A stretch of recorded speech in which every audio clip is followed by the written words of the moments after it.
Welcome to a new edition of To Net Zero With. I'm Giulia Artibani and I'm very pleased to welcome here today 3 members of the European Net Zero Alliance, ENZA. ENZA is an alliance that gathers different associations created in 2021 to promote and advocate the system integration, cross-sectorial and cross-vectorial solution to achieve the common goal, climate neutrality by 2050. So let's start this interesting conversation with our guests. So we have Alexandra Tudoroyo, Head of Policy at COGEN Europe. Then we have Fernando Sicchos, Secretary General at European Builders Confederation. And then we have Bruna O'Higgin, External Relation at Eurogas. So part of ENZA is addressing the skills gap for the energy transition. Can I get your first thoughts about what this will mean for your industry, Bruna? Yeah, thanks, Julia. And I think it's really a great question. It's something that Eurogas has been active on quite intensely in the last 2 years. We're now in the EU Year of Skills, but from 2021 until January of this year, we worked on a funded project actually with an independent consultant. And this report, along with the trade unions, identified a big gap in terms of the skilled workforce being available for the scale up of hydrogen, of biomethane, of CCUS, also digitalization. So this is certainly welcome, the NZIA and the focus on skills.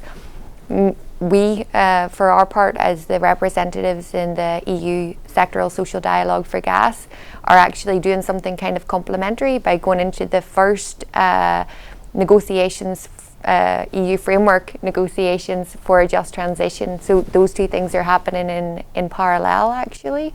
That could be a collective agreement or a council directive for a just transition. So we'll be keeping an eye to make sure that these mechanisms, the legislation and the negotiations are really complementing each other. Okay, thank you, Bruna. And Fernando, for you? So indeed, for us also, the conversation about skills is extremely important because with the renovation wave, there is a very strong focus now on the capacity, on the potential of the construction sector as well to contribute to the decarbonization efforts of the European economy. And in that sense, we consider that we also need a collaborative approach and a cross-sectoral approach that is actually the one of the approaches that is also taken by ENZA. A collaborative approach between the energy sector, the construction sector, because we have so many high environmental targets that if we want to deliver on those, we need to be creative, innovative in the way we look for solutions.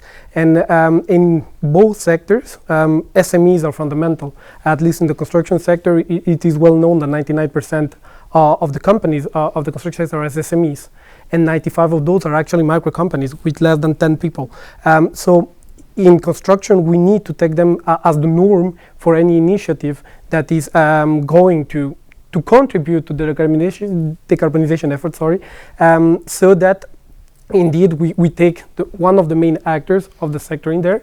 And for those, we also need to take into consideration how innovation and technology is evolving, because it has a huge impact on the sector, but also on the way we approach the skills conversation in our industry. Great, thank you. And Alexandra, for your industry? Yes, so as COGEN Europe, we represent the cross-sectoral voice of the cogeneration sector. This includes the manufacturers, but also the industry that uses cogeneration, as well as utilities, and also quite a lot of SMEs, engineering companies, installers, ESCOs that actually help deploy cogeneration systems. Europe has quite a strong manufacturing base for cogeneration already, and we are also proud to have this ecosystem of installers, of also ESCOs, and that's how the knowledge and skills is disseminated at local level, and these are quite highly skilled professionals. So with the Net Zero Industry Act, we think there should be a focus on skills, on engineering, the STEM sector as well, and yeah, we need to have a strong focus on that as well. And Alexandra, what would you ask of policymakers? Indeed, we think that the Net Zero Industry Act is a welcome initiative. We must, of course, preserve the industry that has a strong manufacturing base already in Europe and reshore new industries to deploy net zero technologies. For this to be effective, also at deploying skills and deploying ensuring that installers are there to bring those technologies to end users, we must look at the whole value chain. So not only at the manufacturers who are there to innovate and bring technologies to market, but also at the installers, the ESCOs. They must be well trained. And I think as well we should ensure that there is demand for all of these technologies. So we shouldn't focus on only specific technologies, but on a broad range of technologies to be deployed under the Net Zero Industry Act. And I think that approach is important. The inclusive approach is quite important as well. Okay, thank you. Thank you for this. Fernando, what would you ask then? So EBC, I'm representing National Association of Construction SMEs and Crafts. We represent actually the hands-on people that are supposed to deliver on construction sites to meet the environmental targets that are now being discussed or already being on the verge to be implemented. And to that matter, with this voice coming from the ground, if I can say so, it is kind of a reality check that even though we will maintain the demand or improve or increase the demand, the reality check is that we might be missing people, and not only in terms of quantity but also in terms of quality, because one of the issues we have is that